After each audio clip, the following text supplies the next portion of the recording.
For this example, we have the number of code blues as well as the number of patient days per month from April 2008 to June 2011. Now you'll notice that it's count data that we have here. So we can't use the variable or measurement data control charts, the X bar, S chart, and I chart. But what we can use, because we have an unequal area of opportunity, under the attribute or count data discrete variables column of our taxonomy of control charts, we have the U chart that we can create. And we have an unequal area of opportunity because we have a varying number of patient days in here. So that's why we're going to use the U chart. So the first thing we'll calculate out is the codes per day. So this is the number of code blues per patient day, and that's just simply the number of codes divided by the number of patient days. And now we can copy that all the way across so that we get all of our data, all of our months.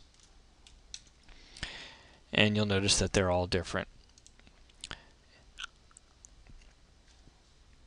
And the next thing we'll calculate out is our ubar value. And the ubar, just so they have this for record, the ubar is actually the number of defects or codes for all subgroups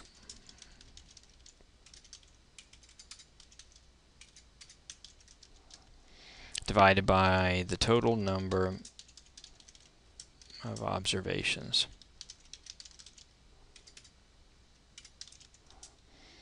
In all subgroups.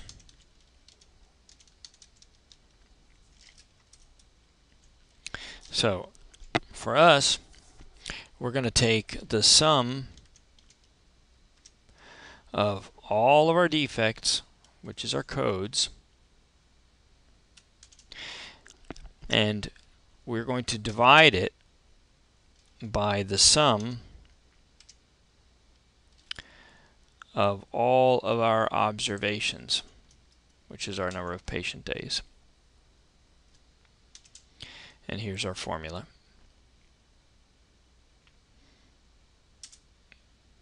And we get a 0.004213 and so on. And we'll just reduce the number of relevant or showing data points. Now we have the U-bar, we can go in and find out what our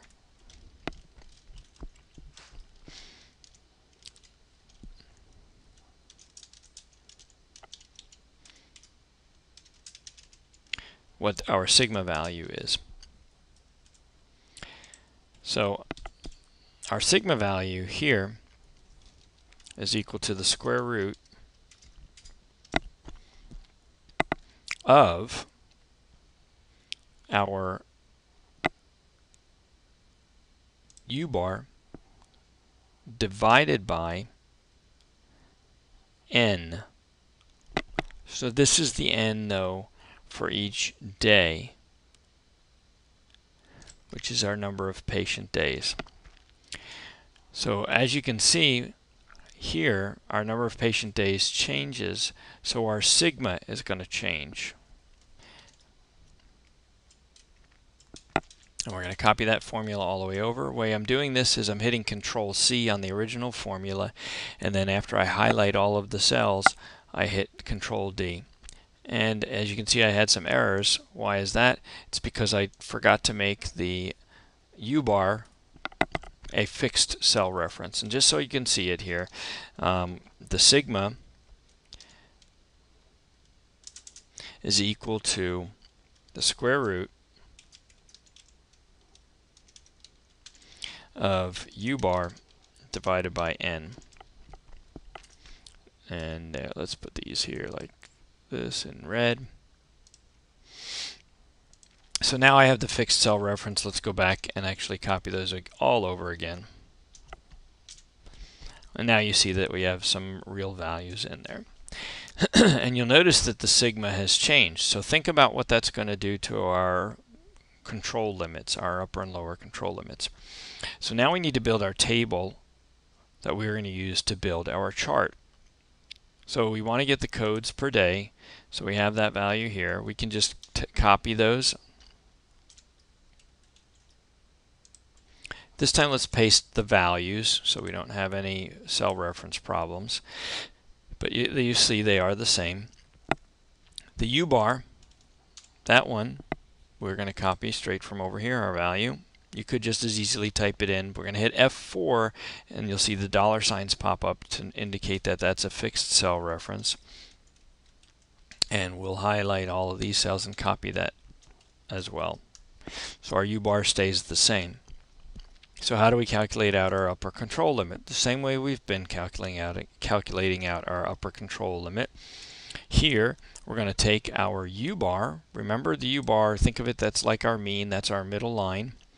Then we're going to add to it 3 times our sigma. And if you don't put in the closing parenthesis, it'll do it for you, or tell you that you need to do that. Then we copy that formula all the way to the end.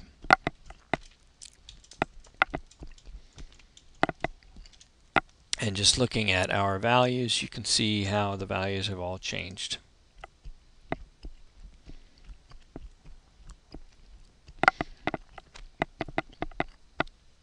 Now, we could have also taken our ubar value here instead of putting in this line, just so you know, this row. We could have just put in a fixed cell reference here, the C24, to our ubar over here. And then we wouldn't have needed that line. But just to be consistent, we'll go ahead and do it this way. Finally, our lower control limit, we're going to do that a little bit differently.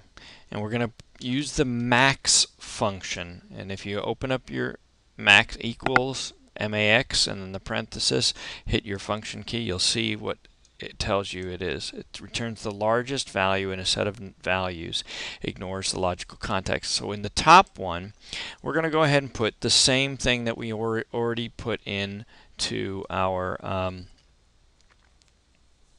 lower control limit elsewhere. And we'll put in, actually we don't put the equal sign in, it'll just be our ubar minus 3 times the sigma. But we put a 0 in the second row, or in the second cell, and that way if we get any values, once we copy this all the way over, if we get any values of the lower control limit that is less or that are less than 0, we'll get a 0 returning instead of that lower value. Because remember, we don't want to go less than 0 on our lower control limit because the number is meaningless. So here we have it, and you can see with this data set, all of our values are less than 0.